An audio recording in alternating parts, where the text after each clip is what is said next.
Hi, I'm Doug Austin, the editor of eDiscovery Today, a daily blog about eDiscovery, information governance, cybersecurity, data privacy, and artificial intelligence trends, best practices, and case law. Welcome to another edition of eDiscovery Today's Thought Leader interview series, where we interview thought leaders in eDiscovery and related legal technologies.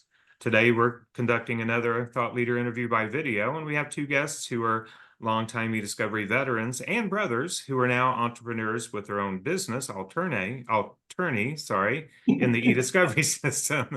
Rachi and Shimmy Messing. Welcome, guys. Thank you, Doug. Yeah. Yep, good to have you guys. Before we get started, let me introduce Rachi and Shimmy. For those of you who don't know them, Rachi Messing has been a legal technology and eDiscovery veteran for over 2 decades, having notably worked with Equivio and then Microsoft after the Equivio acquisition for about 10 years total. And Shimmy Messing has also been a legal technology and eDiscovery veteran for over 2 decades, having been CTO at Advanced Discovery and a partner at Responsive Data Solutions. For the last 2 years, Rachi and Shimmy have been the founders of ALTorney, a solution designed to streamline the process of hiring document reviewers for review projects. Ready to get started, guys? Let's do it. Okay, so for those who don't know about ALTorney, could you describe what your company does and the services it provides to legal and eDiscovery teams? I'll let Shimmy take this one. All right. So ALTorney is a marketplace to source and manage legal talent. And so we do currently, or we've started by really honing in on the doc review and data breach and cybersecurity space for your temp workers. And we really spent the first kind of year and a half of our development cycle. Started when we started the company. We were in the market 2 years, but we spent about six to 8 months in development before that. On the sourcing side, how do you find the right people? How do you rate them? How do you make sure they're the right people for your project versus somebody else's project? Feedback and systems like that. All in one place, so we're not doing kind of the old school throwing resumes back around and things like that, but also honed in not just a LinkedIn or a Fiverr, but really just a niche player for our industry, so you really get granular and find exactly what you need, which is different than kind of just going out there and posting something. So our clients have really taken advantage of that, and then really over the last year to 2 years, we've turned our development efforts more on the managing side. So once you have people on board, how do you best manage that? And so everything from integrated chat to a forms library like e-signatures to make that process easier, to integrations into softwares like Relativity to pull data metrics to make just the entire process easier, more transparent for kind of everybody involved. And it's been super exciting because Rachi and I, throughout our entire careers, have really just focused on kind of relevant, easy to use technology. We're not flashy, right? Doesn't have to be cool. It just has to be useful, and something that people are like, hey, you know what? I've never thought about doing it that way. This is exciting. Let me try it. And our clients that have and have been with us for some time are really enjoying the process with us. And we've taken something that's kind of been boring and made it, I don't want to say exciting again. Yeah, I don't know. Exciting might be pushing it. But at least a little more, user friendly and modern. And we really focused just as much on our clients that we have on the other side of the marketplace with the reviewer and ALTorney population. We spent a lot of time with some of the folks on that side to really understand what's important to them, how do they like to work and make their lives easier, because it's their economic lives depend on it. For a lot of our folks, some are supplemental and it's extra cash, but some people are doing it full time. And so how do we really understand from their perspective what's important to them, making sure we're making their lives as easy as possible. And I think that kind of coming at it from both sides with, how do you make everybody's lives transparent and easy has really made the platform successful. All right. So you talked a little bit about some of the things you've done over the past 2 years. Talk a little bit about kind of what you've seen in terms of successes and challenges, and really how your business, how ALTorney has grown over the last couple of years. Rachi, your turn. So sure. It's our classic trade-off, it's who wants to... Anyway, yeah, I mean, the first thing is that success-wise, we really have to celebrate, like Shimmy said, our clients and our reviewer community. The attorneys who've signed up not knowing exactly what they were getting into, and the feedback that they've given us has really, I guess, justified the formation of the company and what we're doing. On the client side, so as Shimmy said, we've been in the market, meaning working with clients for just over 2 years now. We started with basically 2 clients that were like, hey, yeah, we'll try it out and give you something, and see how this goes. And those 2 are still with us and doing work on a daily basis. So that's obviously important to us, knowing that the stickiness is there. But we've grown to over 30 clients at this point, and it's a mix of law firms and service providers. So you're getting a little bit of a mix of both, and just letting the reviewers have access to that has been really important. So just on a business side, that's been great. That's probably our #1 success over the last 2 years. Sure. But really, I think when you look at the fact that we've got this platform, that we've been building it out, that it's been up, that we haven't had downtime, that we've been able to successfully work within a cloud environment where we're doing updates all the time and rolling things out as they're ready to go, and in the agile cloud workflow has been really important and really successful just in terms of our development efforts. But I think the most important thing is some of the notes that we get from the reviewers and from the clients about the transparency, the ease of use, the fact that they're happy, that it just works. It takes a process that was a pain in the backside and really just makes it something that is seamless, and they don't have to think about it other than the actual job that they're trying to do. So that's been really good. Challenges wise, I think that rates are tough, meaning one of our goals when we started this was to make the lives of the reviewers better. The bottom line is that at least we'll talk about a little later about Gen AI and some of the technology that's coming or is here in some cases. But the bottom line is that without the reviewers, nothing in eDiscovery actually happens. Like they are, yeah, sure, you need the data processed, you need it hosted, et cetera, but there's such an integral part of the process, and the amount that they get paid is sad, quite frankly. I mean, it's hard to justify that these are the rates that attorneys are getting paid in today's world.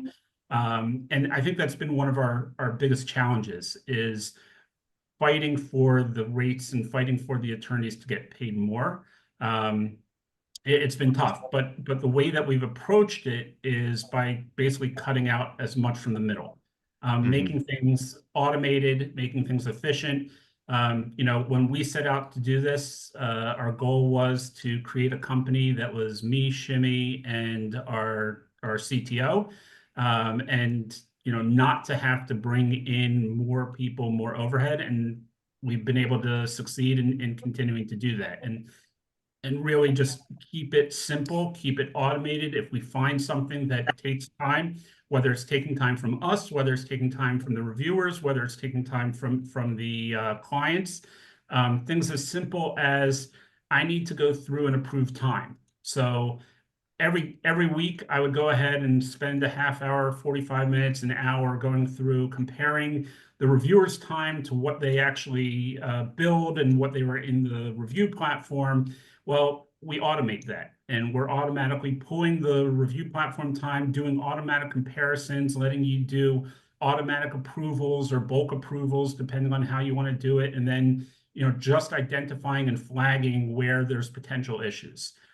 So doing things like that can really save people 45 minutes here, an hour there.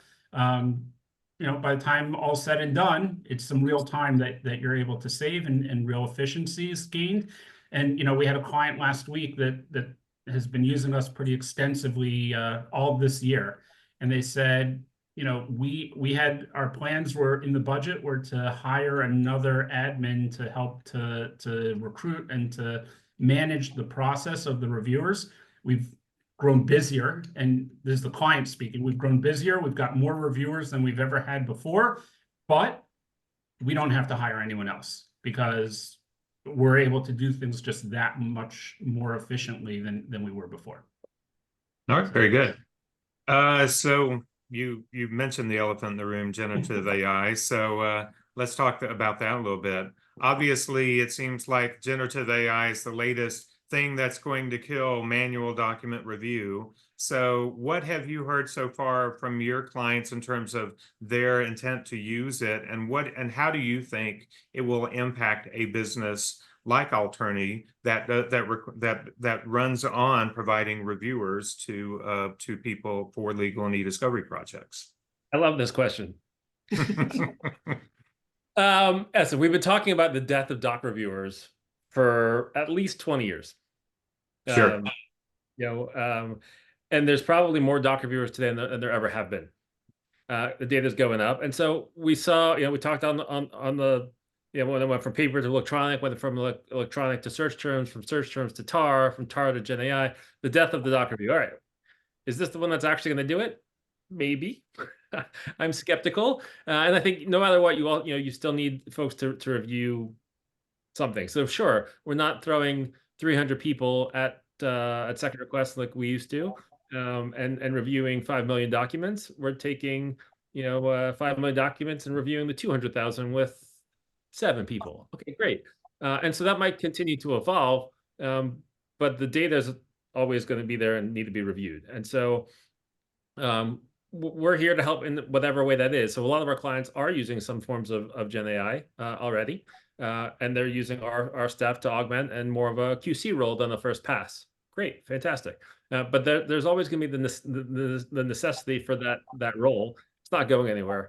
Again, and that's why I love that question, because we've been talking about the death of doc review since before. I know. So yeah. We're just not so concerned about it. Like when we started the company, we weren't concerned about it then. Gen AI came out kind of 6 months later. We're still not as concerned about it. Sure, it will change things, but there will always be a need for this service. We've also we'll talk a little bit about how come our expansion plans, besides on the kind of reporting and data metric side, but also on other services from a law perspective. And we've got lawyers that are signing up to do other things besides eDiscovery now, which is our big push for the end of the year.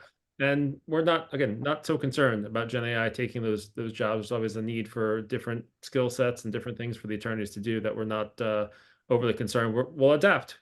We'll adapt. Our folks will adapt. We'll, just like we plug into different softwares to do different things, to get reporting, to make the whole process easier. We'll continue to do so in whatever form that kind of takes itself on.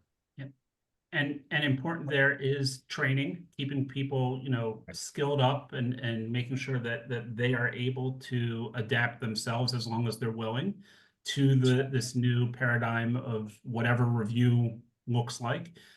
Whether it's a QC, whether it's I'm one of the 2 people who's actually going through and training it, prompting the AI and doing the things that need to happen.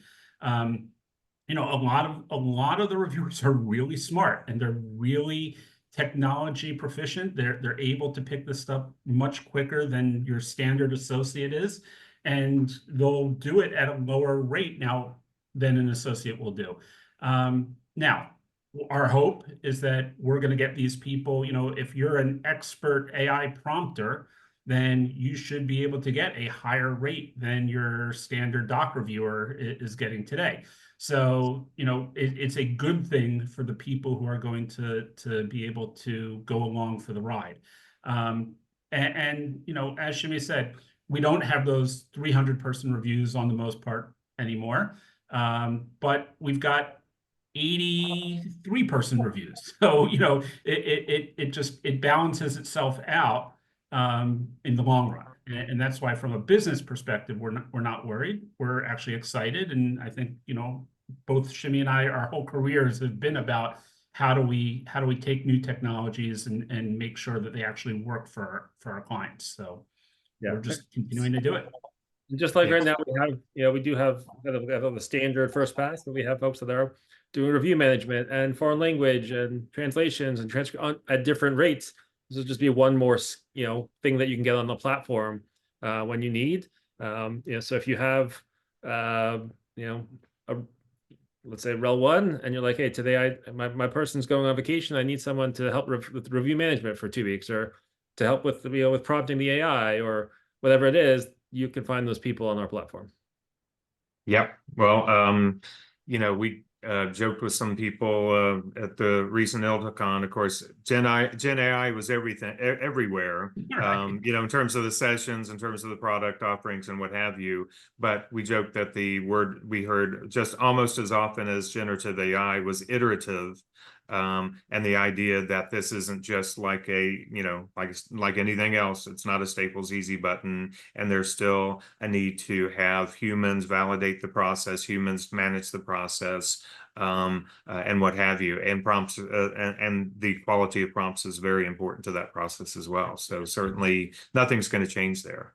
Yeah, the other piece to this is that while I do truly believe that the Gen AI movement, let's call it, is going faster than a lot of the technologies that we've seen before. Predictive coding was first released in 2010 or 2009, really, and didn't really pick up speed until about 2012, 13. And then even today, it's still not, it's being used a lot more, but it's still not being used everywhere. Right.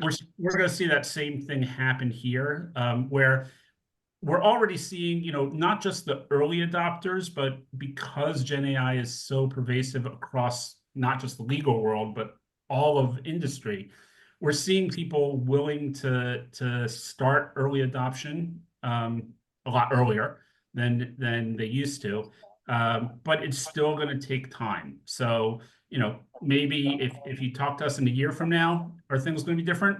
I don't really think so. Talking 2 or 3 years, yeah, things are going to be different by that point, but it's still not going to totally change everything. So we'll see.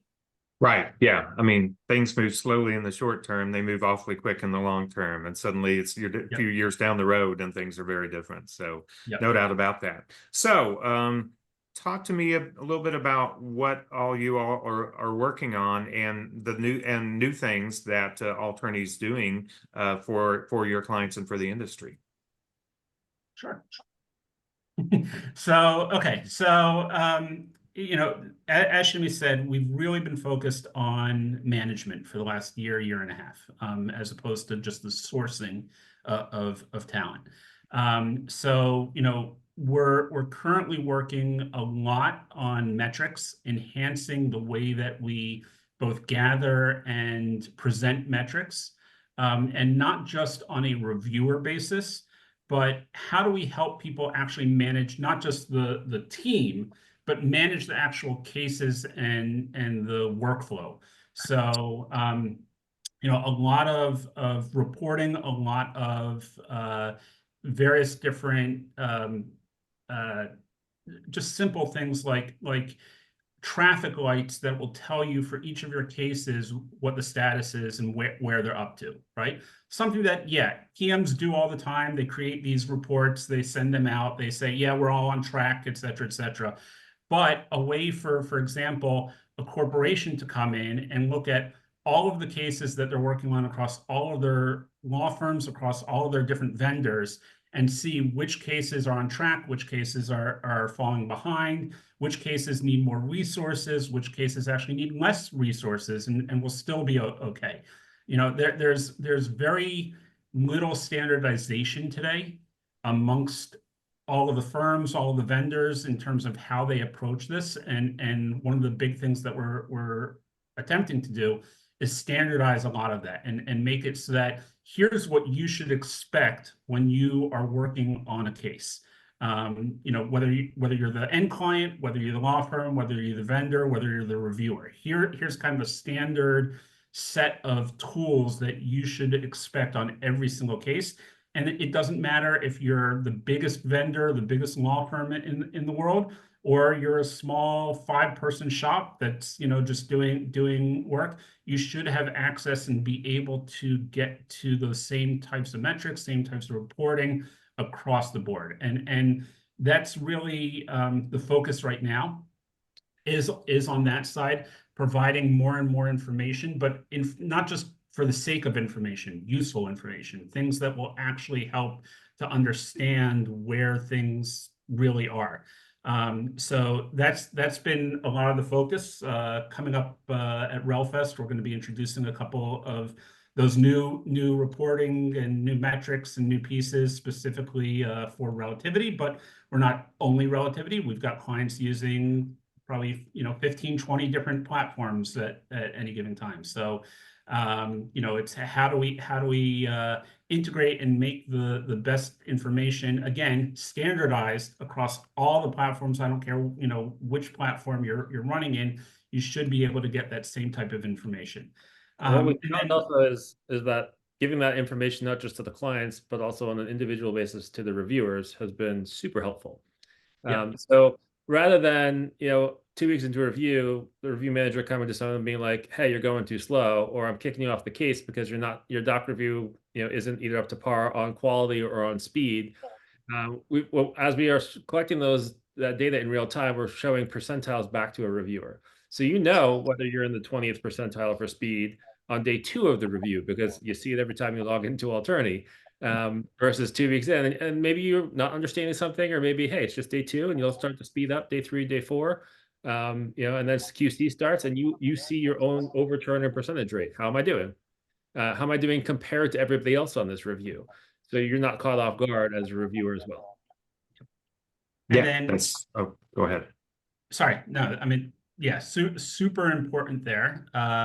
But then the other big thing, the big rock that we're tackling right now, that we plan on releasing over the next 3 to 6 months, is we feel like we've done a really good job, and the feedback we've gotten is that it's been a really successful niche tool for doc review, meaning everything from how you sign up to what creating cases, to how you integrate with the various different review tools, to how you see the metrics are really geared towards what a doc reviewer or doc review manager needs.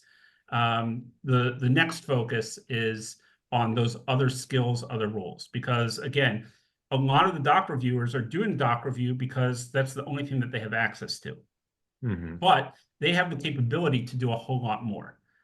So whether it's the current doc reviewers on our system or other attorneys or legal professionals, not necessarily even involved in litigation, or it could be translations, it could be paralegals who even on-site paralegals and various different higher level substantive attorneys. But our goal is not to be a job platform. Like, that's not the goal. The goal is to be a custom platform that gives value for those specific roles. So as we introduce each of these different roles over the next few months, it's not just going to be, hey, okay, now you can put on your resume for this type of job, but it's, hey, here's the things that we're specifically going to do to match you to these roles, and here's the things that we're going to be evaluating you on, and here's the various different pieces where a client can come in and make specific requests based off of this specific need. So it's really customizing each individual niche in order to give value to each one of them. Okay, very interesting.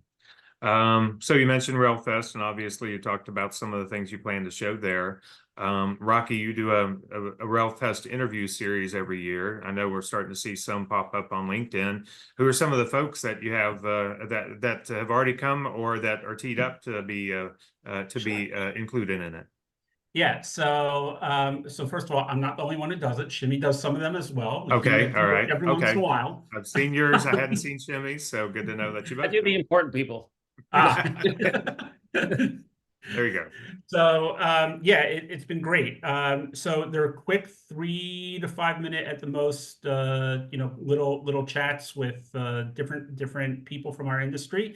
And quite frankly, we don't care if they are our friends, our competitors, our enemies. No, but it's just people who we've never met before. We reach out to various different people from the industry who are excited to be going to Relativity Fest, either as speakers, as people who are getting innovation awards, mentees, some of the students who are coming on.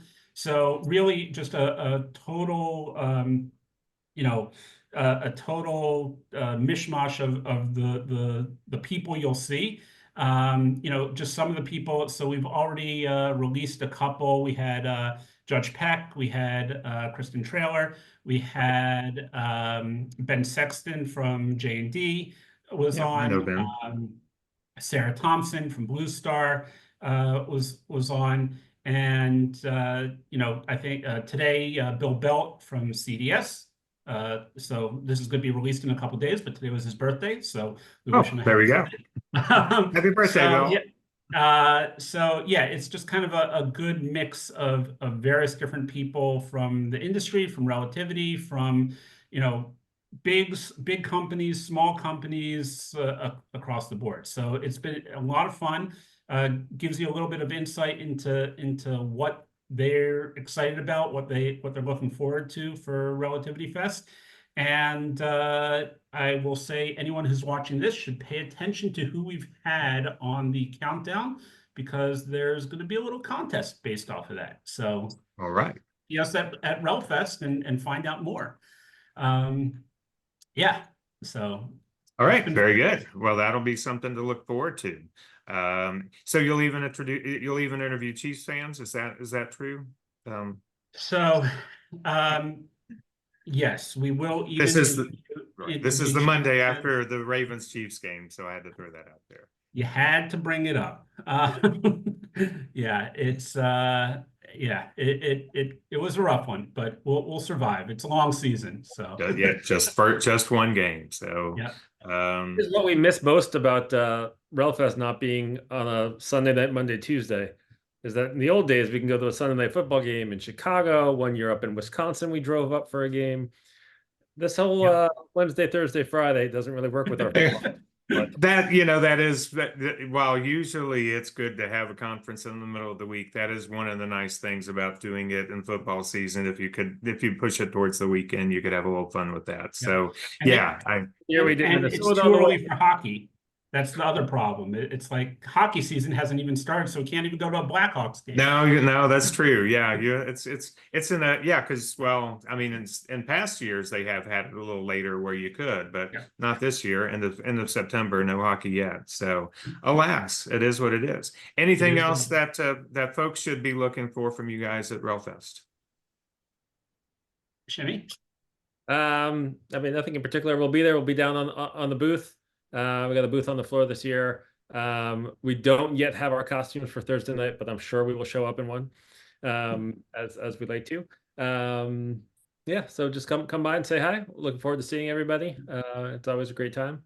If you don't catch us at the show, shoot us a note. Well, we're happy to follow up afterwards and tell everybody a little bit more about ALTorney. Right, great. All right, well, I want to thank my guests, Rachi and Shimmy Messing of ALTorney. Thanks, guys. Thank you, Doug. Always a pleasure. Absolutely. And I want to thank all of you for tuning in to another edition of eDiscovery Today's Thought Leader interview series. See you next time on the eDiscovery Today video network. Goodbye.